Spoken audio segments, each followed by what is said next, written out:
This is lecture 5 for the Gilded Age. The topic is the farmer, and we're going to talk a lot about today how farmers kind of get taken advantage of by bankers and politics and railroads and a lot of different aspects of the Gilded Age. So a lot of the main themes that we've talked about so far in the class are really going to start to hurt the farmers. And there's a big political battle, and the subtitle you see here, McKinley beats Bryan, the populist rural cause dies, is the political issue, and we'll talk about that as we go on through this lecture. So first you see these are farmers, very modest, probably poor, living out on the plains. You can see the land's very dry, kind of grasslands, fairly flat. And they had to try. These people are going out to these areas, and they're trying to make this work for them. These are, frontiersmen, pioneers that are willing to leave, safe jobs in the cities to go out west and find a farm and make it work. So, when we talk about these people being out here, and I kind of said they got taken advantage of, you have to remember that they were basically put there or drawn out there by the government. The government offered land through the Homestead Act of 1862. They would get 160 acres of free land if they were a citizen and the head of a household. So no women. Women weren't allowed to have their own land, but a man with a family was able to get that. The Homestead Act was cool because after 5 years, if they were working the land, they would get that land for free. If they actually wanted to purchase the land and have that land be theirs almost immediately, after 6 months, they were able to buy that land for $1.25 per acre, which would be $200. So if they had $200 and they wanted to buy the land and make it outright theirs, they had that option to do that as well. As you can see at the bottom, it says they had to live on the land continuously. The point of the Homestead Act was to give land to settlers to actually use that land. So we had all this land in the United States that people weren't using. So they wanted people to work that land and get something out of it. We have the railroad system. We have mass transit. We have the ability to ship goods all across the world. So why not take advantage of this open, empty land by giving it to people and allowing them to set up smaller farms and work that land and make that land useful. The problem is we send all these people out there and we start to have these railroads going through there, and we actually have a corruption of the homestead. So the way it worked is the government would give land grants to railroads, and they would would be expected to build a railroad through that land in order to get the transcontinental railroad system going and booming. When they got this land, they got 20 miles on each side of the track. It was theirs, but it was kind of like sectioned off. If you can see down here on this graph, it's pink and yellow. So like the pink would be the railroads, and the yellow would be the government's land. So they didn't get every square mile, but they got alternating, and it was 20 miles wide on each side. The government did this because they expected that the railroads would sell this land in order to make money to fund the railroad. They didn't always necessarily do this, so all this land was given to these railroads, and then big cities would pop up around railroads because that's where all the goods would be and transportation would be. And then they would have all this land, and it was worth a lot of money, and then they could sell it off and make a huge profit because cities are starting to boom near these railroads. So the railroads ended up making a lot of money from the Homestead Act and the fact that they were given all this land to build railroads on. All right, so we're going to talk about what went wrong. This whole situation with the populace. Why did they struggle? Why were they being forced to sell their land and move off and move back to cities? Because the population is booming, and we have new farming equipment. Life should be great. We should have just like this huge production, but there's a lot of factors that make that go wrong. So first, nature. Okay, there's a lot of wind, blizzards, droughts, and insects destroying crops. The Midwest can be fairly brutal as far as those things go. There's tornadoes out there. If it gets cold, there can be snow. Every once in a while, you have huge, locust formations coming through and eating a lot of the crops. They could eat like acres worth of crops in minutes because there's millions of them flying around. It's pretty gross, but they, did a good job at eating. Basically, they could eat all the crops. Next, we have limited fuel and water supplies. On the plains, I don't know if you know how our central plains get their water, but there's a huge underground water source, like a reservoir that's underwater that's really deep, and we pump water out of that. Back then, they couldn't do that, so they had to rely on streams, rivers, lakes, ponds, whatever they could do to get water to water their crops. There's no trees on the plains, and when you have no trees, you have no wood. And with no wood, you lack building materials. A lot of time, their houses were built out of moss and mud and that sort of thing, so they weren't able to really construct good living quarters that would protect them from the elements.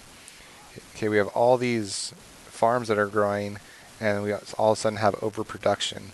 We're producing too much for the population. When you produce too much and there's too many goods out there in the market, then you have increased supply, and that means demand's going to go down. And when demand for the product goes down, then the price is going to go down as well. And if you don't have enough money, if you're not obtaining enough money from your product, then you're going to struggle to survive because you're not going to have enough money to live off. Eastern banks begin to control credit, and they charge higher rates for credit than should be charged. And when that happens, people owe too much money to the banks. When you owe too much money, you have to start selling your goods or selling your machinery to pay back the banks, and that's going to cripple your farm. Manufacturing trusts control the price of machinery. So if one company is building all of the plows out there and you need to buy a plow, it becomes way too expensive. They have a monopoly on the system. Then you are paying too much and you can't really afford those products, and then it's going to make working on your land much more difficult. Eastern Railroad trusts set freight prices way too high. The trains, it costs way too much money to ship your goods. So if you were making $20 off of your freight, off your goods, and you had to ship it on the train, the train charged you $15 and you owe money elsewhere, it's not even be worth it to ship your goods. And sometimes it was so expensive that people would just burn their crops for fuel as opposed to selling in that market because it wasn't worth the shipping costs. Okay, so we had a bunch of great not great presidents. It says great, but it's kind of ironic. We fall into a depression. We have the Panic of 1893. Our stock market crashes due to speculation. Presidents of the era have dealt with a lot of scandal in their presidencies. They weren't very strong presidents. They kind of just followers, following the people around them. So we have a lot of things going against these people. Okay, and so this is going to force them to take drastic measures. So farmers began to unite. They realized that if they can improve their working conditions by working together. So the first step towards unity is the National Grange Movement in 1867. Basically what they want to do is they want to fight the railroads, number one. The railroads were so corrupt that it cost so much to ship goods, it was just not worth it. So they also want to teach farmers how to organize and set up cooperatives to use their vote to manipulate Congress in their favor. And the National Grange Movement is going to form another group called the Populist Party, and they're going to kind of work together and try to get involved in government to start to give a voice to the farmers and show that people need to fix these problems, or else it's going to really hurt our country. And obviously it does because of the Panic of 1893. So populism rises. It's a movement of the people, for the people, by the people. And it's not just farmers, it's African Americans, labor unions. They're the lower class people that are kind of trying to form a grassroots movement to lift themselves up in society because they are being taken advantage of by big business and by the government. So some of the party demands, number one is a regulation of railroads. They want to stop allowing railroads to be so corrupt and charge so much for their product. They want to graduate an income tax. They want to pay less of an income tax. They feel like the more money you make, the more percentage you should pay. So if I make $100 a year, I shouldn't be paying as much as the people that make $5,000 a year or $1 million a year. It shouldn't be the same percentage because it hurts the people that make less money more. If I'm being charged 25% and I make $100, I'm paying $25. I only have $75 to work with. But if I make $1,000, then I have $750 to work with. So it disproportionately affects the poor. You have limits on immigration.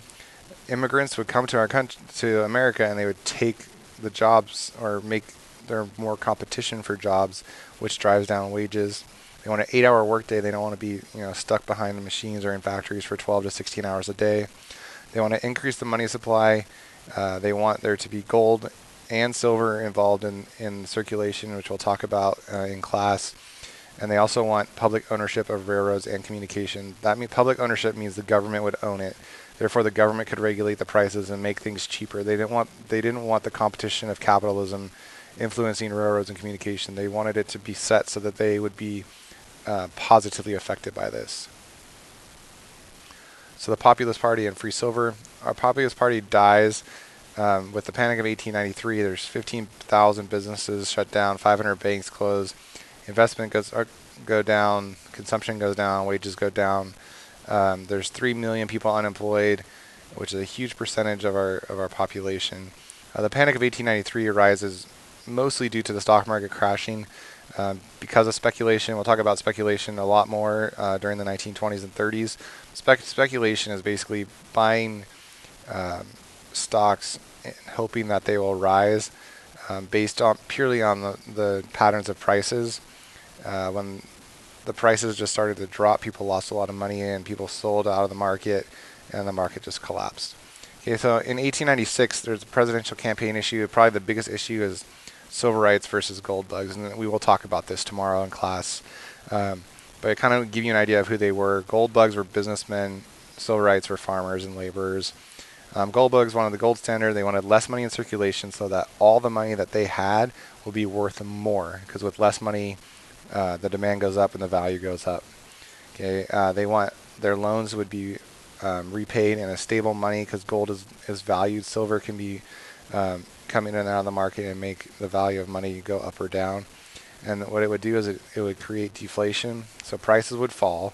And when they have all this money, if they are hoarding all this money, then everything's cheaper for them to buy. So the value of their money increases, and then fewer people have money.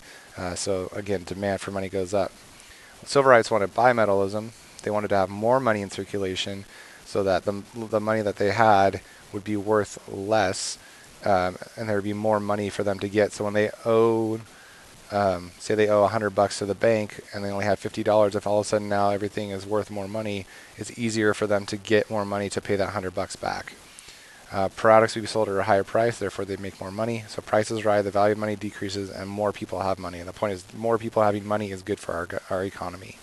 And those are the two differing views on it. It's kind of up to you to decide what you think is better. But those are the two countering views during the election. All right, so you can see the political cartoon here. You have talking if you're voting for free silver, you're for Japan, you're for South America, you're for China, saying that you shouldn't be for those sort of things. You want to be for America, and supporting gold would be for America, because this would basically be saying that immigrants are the way to go, and immigration is anti-American at this time. All right, so where does the Populist Party go? The Populist Party dies. We'll talk about in class again, but William Jennings Bryan delivers this famous Cross of Gold speech at the Democratic Convention. He actually is going to get the Democratic nomination for the Populist Party in order to run against the Republican candidate William McKinley.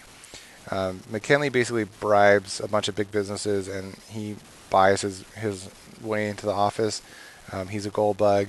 He's going to defeat Bryan, but it does show that there's this huge surge for workers' rights and farmers' rights because the populist candidate was able to get elected. But he ends up losing, or he wasn't elected, he was nominated. The Populists end up losing, and then the Populist Party dies, but they kind of morph into the Democratic Party that we have today after that. So here's a Cross of Gold political cartoon. You'll see it tomorrow as well. He talks about not allowing business to place, a cross of thorns on their heads or a crown of thorns on their head and be hung from a cross of gold. Saying that gold is going to, kill the population. And you can see the opposite. This is William McKinley being lifted up on a gold coin, talking about prosperity. You can see that in the background, civilization and commerce are supporting the idea of gold. All right, and that's it. We're going to do a couple activities on this stuff tomorrow, so I'll see you then.